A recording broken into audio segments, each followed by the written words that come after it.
Good morning, dear students.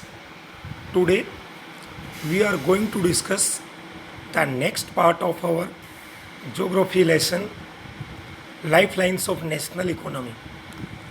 Dear students, yesterday we studied about the Indian Railway. We studied that Indian Railway is the principal or main means of transport. It has been integrated India from 150 years. Here we would discuss about other features of Indian Railway. Students, in India there are three type rail lines.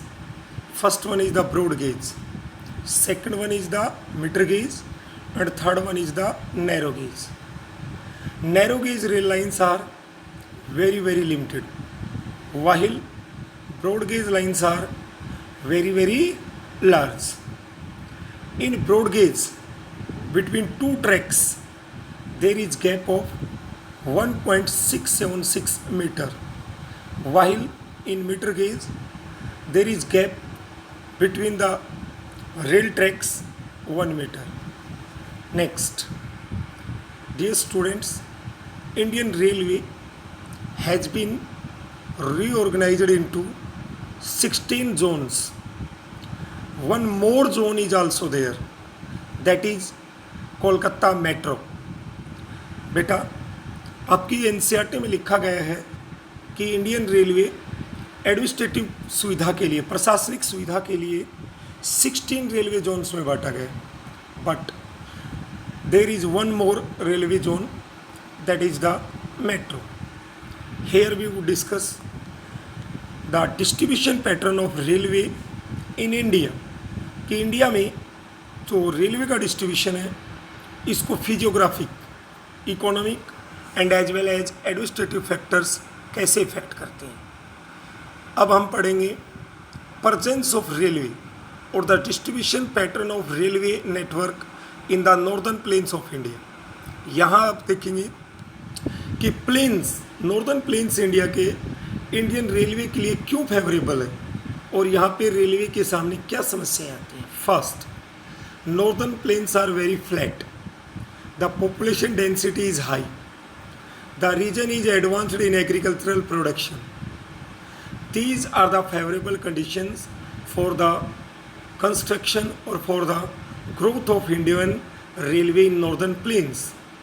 But here there are some problems in the construction of railway, because in northern plains there is presence of large rivers which work as obstacle, which require large pools or large bridges. Now we would going to discuss about the railway distribution pattern in India in the hilly and peninsular regions. बेटा, इन south India और इन peninsular regions जो rail lines हैं, ये hills में, जहाँ पे hills की height लो है या हिल्स के बीच में गैप है या पास हैं, वहाँ से डाली गई है, या फिर हिल्स के बीच में से रेल को पास कराने के लिए टनल्स बनाई गई. इन हिमालयन माउंटेन रीजन्स आप देखेंगे कि बड़े बड़े माउंटेन्स हैं, यहाँ पे रेलवे कंस्ट्रक्शन के लिए जो कंडीशंस हैं वो अनफेवरेबल है. यहाँ पे पॉपुलेशन बहुत कम है. अब लेस पॉपुलेशन से पैसेंजर्स ट्रेवल करने के लिए कम मिलेंगे. यहाँ पे लैक ऑफ इकोनॉमिक अपॉर्चुनिटीज़ है, इसलिए ट्रेन्स को रॉ मटेरियल, फिनिशिंग गुड्स इधर उधर here and there, to and fro करने में सुविधा नहीं होती है. दूसरा, अब हम पढ़ेंगे What problems are faced by the Indian Railway in deserts. बेटा, आप देखेंगे वेस्टर्न राजस्थान में, slums of Gujarat, forested area of Madhya Pradesh, Chhattisgarh, Orissa, Jharkhand, यहाँ पे रेलवे लाइन को बड़ी समस्याएं होती हैं. In the coastal region of India, in the Konkan region of India, Sahyadri, बेटा वेस्टर्न घाट का जो कोंकण रीजन है that is called Sahyadri.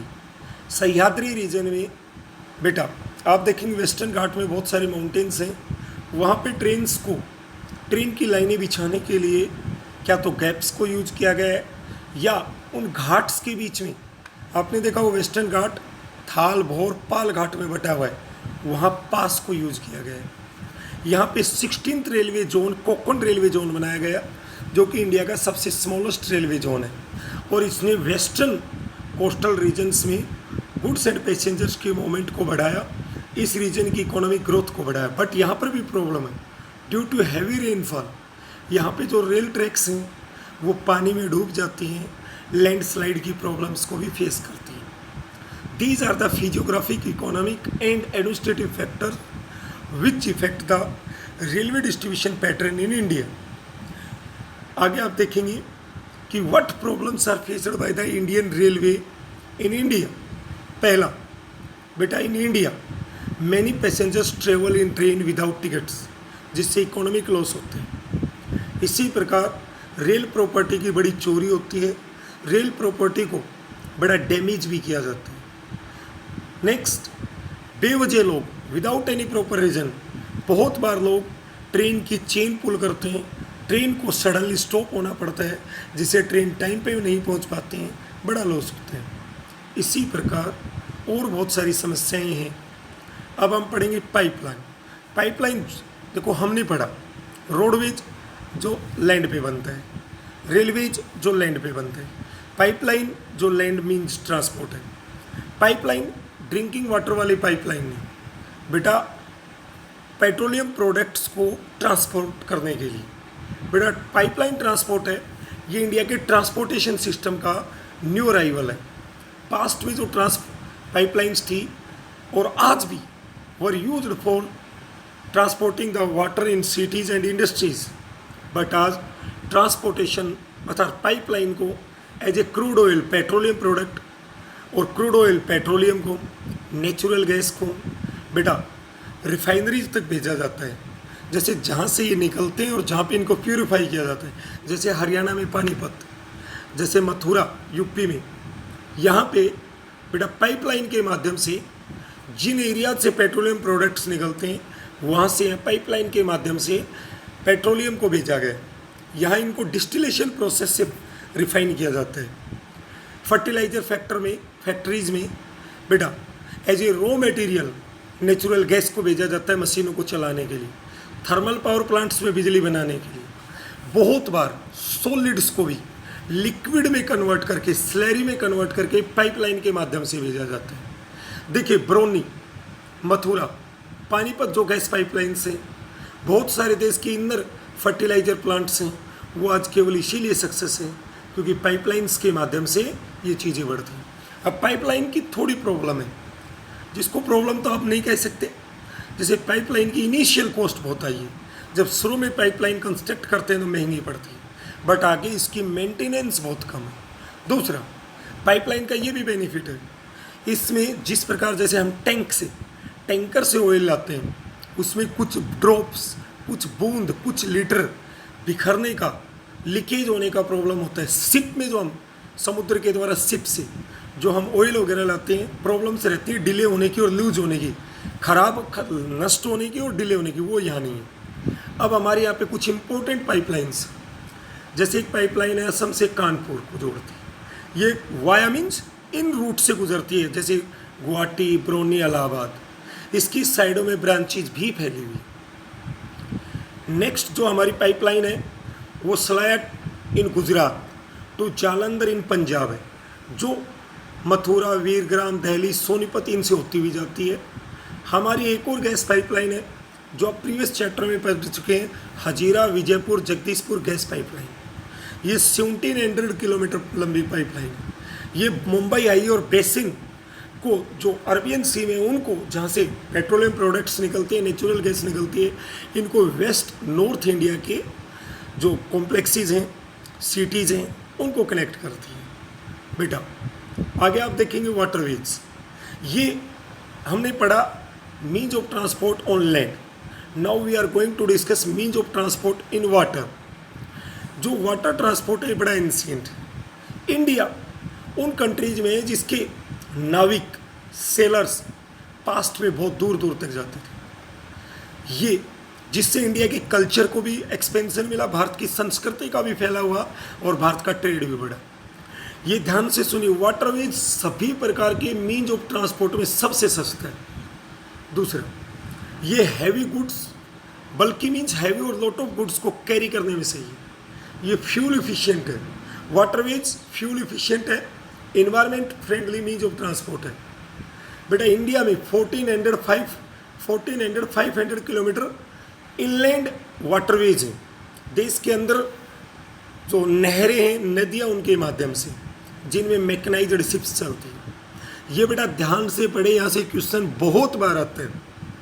First, हमारा जिस प्रकार नेशनल हाईवे आपने पढ़े हैं, इसी प्रकार नेशनल वाटरवेज है। जो फर्स्ट अर्थात NW1 नेशनल वाटरवे 1 है, इसकी टोटल लेंथ 1620 किलोमीटर है, जो गंगा रिवर पे, जो इलाहाबाद से यूपी में हल्दिया इन वेस्ट बंगाल तक है। सेकंड जो नेशनल वाटरवे है, ये ब्रह्मपुत्रा रिवर पे, ये सदिया से धुबरी तक है। इसी प्रकार आप देखेंगे इसमें remaining national water number 3, national waterway number 4 and आप देखेंगे NW5। ये जरूर आप देखेंगे कि इसको कौन कनेक्ट करता है। अब देखिए इंडिया का जो ट्रेड है, इंडिया का जो ट्रेड होता है उसका क्वांटिटी के मामले में 95% समुद्र से होता है और 5% एयरवेज से होता है अदर कंट्रीज। और यदि उसकी कोस्ट के वे से देखें तो बेटा 68% होता है। अब यहाँ भी इम्पोर्टेंट है, मेजर सी पोर्ट्स इंडिया के आपने पढ़ा होगा 7516.6 किलोमीटर हमारी यहाँ पे कोस्टल लाइन है। इंडिया में 12 मेजर सी पोर्ट्स हैं, 200 नोटिफाइड नॉन मेजर पोर्ट्स हैं। आइए 6 major ports on western coast and 6 on eastern coast. अब हम वेस्टर्न कोस्ट की 6 मेजर पोर्ट पढ़ते हैं। कांडला जो गुजरात में, ये वेस्टर्न कोस्ट की एक पोर्ट है कांडला गुजरात में। ये देश की इंडिपेंडेंस के बाद में, इसको डेवलप किया गया मुंबई पोर्ट पर से ट्रेड के लोड को कम करने के लिए। क्यों?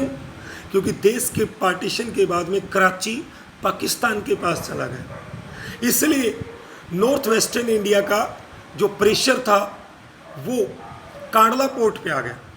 उस प्रेशर को रिलीज करने के लिए मुंबई पोर्ट पे आ गया। उस प्रेशर को रिलीज करने के लिए कांडला पोर्ट को डेवलप किया गया।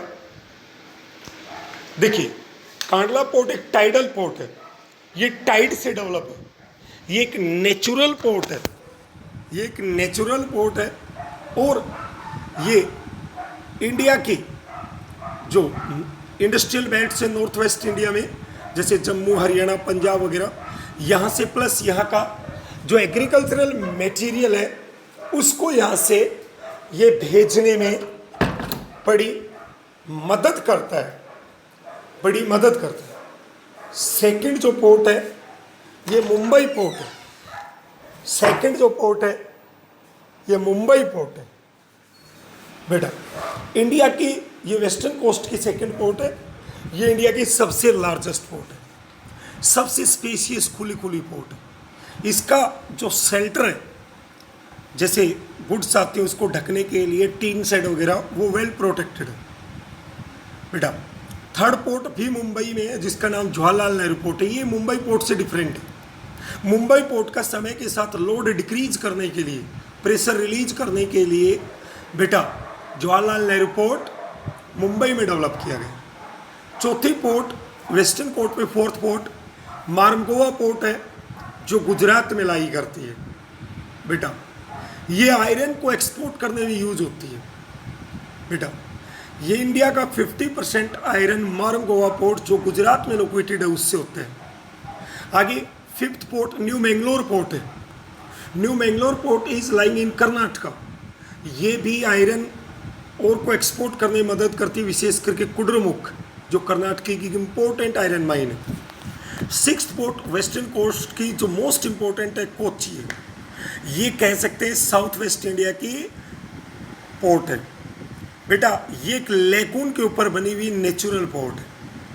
आगे हमें अब इस साइड में आते हैं तो यहाँ भी 6 इंपॉर्टेंट पोर्ट्स हैं। जैसे नीचे से अर्थात साउथ से हम नॉर्थ की तरफ जाते हैं तो तूतीकोरिन तमिलनाडु है। ये एक नेचुरल पोर्ट है। इसके इर्द गिर्द का जो पर्टिकुलर एरिया है that is very rich in resource, इसलिए इसको बहुत ही मटेरियल अदर कंट्रीज में जैसे श्रीलंका, मालदीव्स और कंट्रीज में भेजने में मदद मिलती है। एक और पोर्ट अर्थात second port of eastern coast Chennai है। ये बेटा ओल्डेस्ट आर्टिफिशियल पोर्ट है। जैसे मुंबई हमने पढ़ी नेचुरल पोर्ट और इंडिया की सबसे ओल्डेस्ट पोर्ट, बट यदि आर्टिफिशियल की बात करें तो चेन्नई। मुंबई के बाद में ट्रेड मीन्स जो मटेरियल इससे एक्सपोर्ट होता है उसका वॉल्यूम प्लस कार्गोज मीन्स जो शिप्स इस पे आते हैं वो मुंबई के बाद में सेकंड लार्जेस्ट यही है। थर्ड विशाखापट्टनम। विशाखापट्टनम इंडिया की सबसे डीपेस्ट और लैंडलॉक्ड मीन्स चारों तरफ लैंड से घिरी हुई पोर्ट है, वेल प्रोटेक्टेड पोर्ट है बेटा। ये भी आयरन ओर के लिए यूज होती है। नेक्स्ट पारादीप पोर्ट है जो ओडिशा में बेटा, ये भी आयरन ओर एक्सपोर्ट करने में यूज होती है। देन कोलकाता पोर्ट एक रिवराइन पोर्ट है। रिवराइन आप जानते हैं an island that is developed by river बेटा। इसके चारों तरफ भी गंगा ब्रह्मपुत्र का बड़ा ही रिच प्रोड्यूसिंग एरिया है और एक ये टाइडल पोर्ट है, इसलिए इसको बार बार साफ करना पड़ता है Hooghly river. Next and last important port of eastern coast है हल्दिया। ये बेटा कोलकाता पोर्ट का लोड रिड्यूस करने के लिए डेवलप की है। इस प्रकार डियर स्टूडेंट्स हमने 6 पोर्ट्स पढ़े, जैसे Kandla in Gujarat, then Mumbai in Maharashtra, Jawaharlal Nehru in Maharashtra, then Marmagao in Goa, then new Mangalore in Karnataka, then Kochi in Kerala. Then eastern coast पे Tuticorin in Tamil Nadu, Chennai in Tamil Nadu, Visakhapatnam in Odisha, Visakhapatnam in Andhra, Paradip in Odisha, Kolkata and Haldia in West Bengal. Now we are going to discuss about the airways बेटा। Airways है ये fastest means of transport है, बहुत comfortable है और prestigious means सम्मानजनक, बड़ा सम्मान का मीन्स ऑफ ट्रांसपोर्ट माना जाता है। ये डिफ़िकल्ट एरियाज में कहीं भी ट्रेवल कर सकता है, चाहे माउंटेन हो, ड्रेडिड और ड्रेडरी मीन्स खतरनाक डेजर्ट्स हो, डेंस फॉरेस्ट हो, नो मैटर्स कितना ही लंबा चौड़ा ओशियन बॉडी हो, आसानी से। हमारे नॉर्थ ईस्टर्न इंडिया में इसका बड़ा इंपॉर्टेंस है, क्योंकि नॉर्थ ईस्टर्न इंडिया में आप देखोगे there is presence of big rivers, area that is dissected कटाफटा है, डेंस फॉरेस्ट है, फ्लड्स जनरली आती रहती है, बहुत सारे इंटरनेशनल बॉर्डर्स लगते हैं, और यदि यहाँ पे एयर ट्रांसपोर्ट ना हो तो ये एरिया एसेसिबल नहीं है। इंडिया में एयर ट्रांसपोर्ट को 1953 में नेशनलाइज्ड किया गया। हमारे इंडिया में इंडियन एयरलाइंस, अलायंस एयर, ये बेटा एयरवेज ऑपरेट होती है। पवन हंस हेलीकॉप्टर लिमिटेड है जो ONGC अर्थात oil and natural gas corporation को बेटा समुद्र में जो ऑयल प्रोड्यूस करने के जो सेंटर्स हैं उसमें पवन हंस हेलीकॉप्टर लिमिटेड को अपने वर्कर्स को इधर उधर कैरी ऑन करने में यूज होता है बेटा। इसको इनएसेसिबल एरियाज में जहाँ पे पहुँचना टफ है, डिफ़िकल्ट एरिया जैसे नॉर्थ ईस्टर्न है, JNK है, हिमाचल उत्तराखंड है, वहाँ पे इसको बढ़ावा दिया गया। अब आप देखेंगे एयर ट्रेवल है ये कॉमन पीपल की पहुँच में नहीं है, थोड़ा महंगा है, आजकल फिर भी सस्ता हो रखा है। नॉर्थ ईस्टर्न स्टेट्स में गवर्नमेंट ने वहाँ के लोगों को कुछ स्पेशल कंसेशन दिया है टिकट वगैरह में ताकि ये ट्रेवल कर सके। अब हम पढ़ेंगे important international airports in India, जैसे बेटा अमृतसर में राजा सांसी इंटरनेशनल एयरपोर्ट है, दिल्ली में इंदिरा गांधी इंटरनेशनल एयरपोर्ट है, मुंबई में छत्रपति शिवाजी इंटरनेशनल एयरपोर्ट है, हैदराबाद तेलंगाना में हैदराबाद में राजीव गांधी इंटरनेशनल एयरपोर्ट है, चेन्नई तमिलनाडु में मीनाबक्कम इंटरनेशनल एयरपोर्ट है, केरला में तिरुवनंतपुरम में नदीम बछेरी इंटरनेशनल एयरपोर्ट है, और कोलकाता वेस्ट बंगाल में नेताजी सुभाष चंद्र बोस इंटरनेशनल एयरपोर्ट है। बड़ा इस पर्टिकुलर मैप पे पेज नंबर 89 पे जो पर्टिकुलर मैप है इसमें से मैप स्किल्स के क्वेश्चन आते हैं कि मेजर पोर्ट्स ऑफ इंडिया या इंटरनेशनल एयरपोर्ट्स को पर्टिकुलर मैप पे मार्क करो। तो आप देखेंगे हमारे यहाँ पे जैसे आपने देखा Raja Sansi international airport in Amritsar, Rajiv Gandhi international airport in Delhi, Chhatrapati Shivaji international airport in Mumbai, Rajiv Gandhi international airport in Hyderabad, Nadeem Bachheri international airport in Thiruvananthapuram in Kerala, इसी प्रकार Meenambakkam international airport in Chennai Tamil Nadu and Netaji Subhash Chandra Bose international airport Kolkata in West Bengal. Then हमने पढ़ा था 6 major ports of western coast and 6 on eastern coast. 6 जो western coast में Kandla in आप पढ़ेंगे Gujarat, Mumbai in Maharashtra, Jawaharlal Nehru Mumbai in Maharashtra, Marmagao in Kerala, new Mangalore in Karnataka, Kochi in Kerala, correct.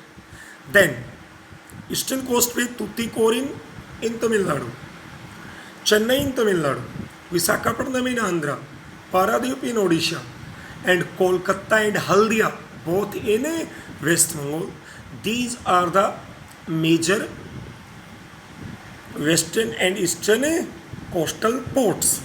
फिर हमने yesterday पढ़ा था, previous day को पढ़ा था बेटा east west corridor, north south corridor. जो नॉर्थ साउथ कॉरिडोर का जो नॉर्दर्न टर्मिनल है श्रीनगर, और नॉर्थ साउथ कॉरिडोर का जो साउदर्न टर्मिनल है कन्याकुमारी। ईस्ट वेस्ट कॉरिडोर का जो ईस्टर्न टर्मिनल है सिलचर इन असम, और ईस्ट वेस्ट कॉरिडोर का वेस्टर्न जो टर्मिनल है वो Porbandar in Gujarat. Okay dear students, we would study the remaining part in next video.